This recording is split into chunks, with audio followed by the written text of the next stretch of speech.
Oh, sorry. Okay, everybody. Appreciate you being here, and good evening to everybody. Hope you guys enjoyed the game. Fast start, and then offensively got in a little bit of a rut there. Made some careless errors. We got to coach and play that part better, but really good response in the second half, albeit some of the penalties, the post-snap penalties, which we have to be better at. But all in all, it was good to play a lot of players tonight. Certainly a lot of young guys got action and actually played at a high level, particularly the defensive line. They seem to get relentless pressure on the quarterback and do a good job stopping the run. Good to see those freshman linebackers get in there and get a couple of interceptions as well. So all in all, we handled our business and lots of areas to get better at. So questions, please. Mario, how much do those reps for those younger players help them, as they continue to develop, going into, throughout this year and into next year? There's nothing like repetition. Nothing. There's nothing that you can do in practice. There's nothing you can do in a meeting room or walkthrough that could ever replace the value of that. The value of those reps are tremendous. So, and that's why we kept playing. I think both sides respect that. They want their guys to get reps, and we want our guys to get reps. And you saw a lot. I mean, I don't know the number of players that actually played, but it's most of the roster. Different look on the left side of the line. Obviously, how do you assess on that? Yeah, Jalen was a little bit banged up, so we decided to hold him this week. I think he'll be back really soon. There's nothing that's too serious there, but it was the right thing to do. And proud of Markel. I know he had the one holding call, but I mean, we kind of ring around the rosy that one, right?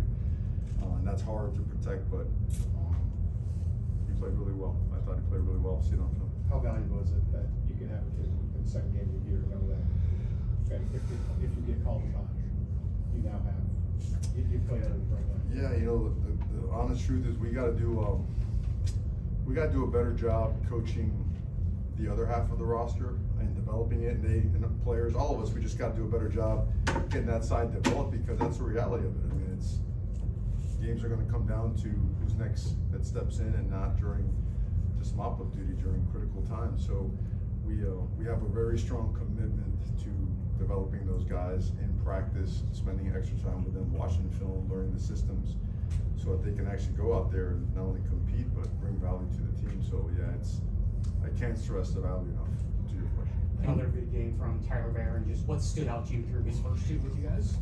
Yeah, I mean, he's built like an avatar, and he's just explosive, and just one of the most natural feels for the game of anyone I've seen. He understands leverage, angles. He's really smart.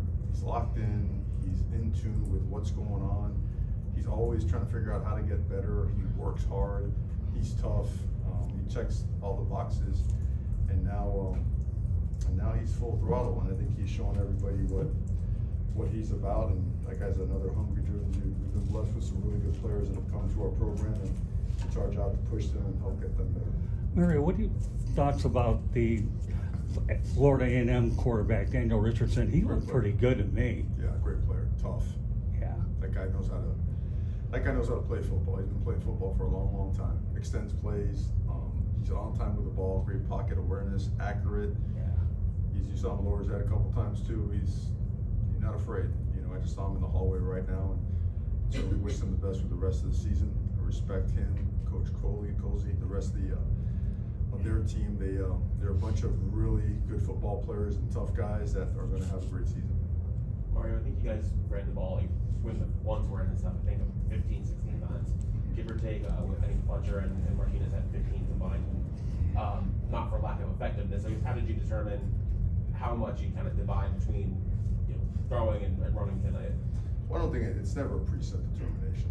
Our coordinators, they put together good game plans, and when those guys get on a roll, you let them go, and if something doesn't quite work out, they're always assessing. We're always assessing together, moving forward. But you know, it is after you want to think about questioning this or questioning that. And I mean, football, the entire time, these guys are trying to find ways to get yards and get points and move the sticks, get the ball to certain guys, right? Which we got to stay engaged. Sometimes when you don't get the ball to guys, they get a little bit disengaged. Hey, you can't do that.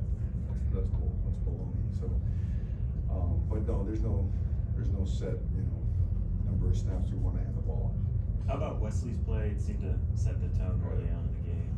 Yeah, No, the one's defense, I don't know what they held them to rushing wise, but I believe it was maybe the 20s, maybe a little bit less. I know they sprang that one run.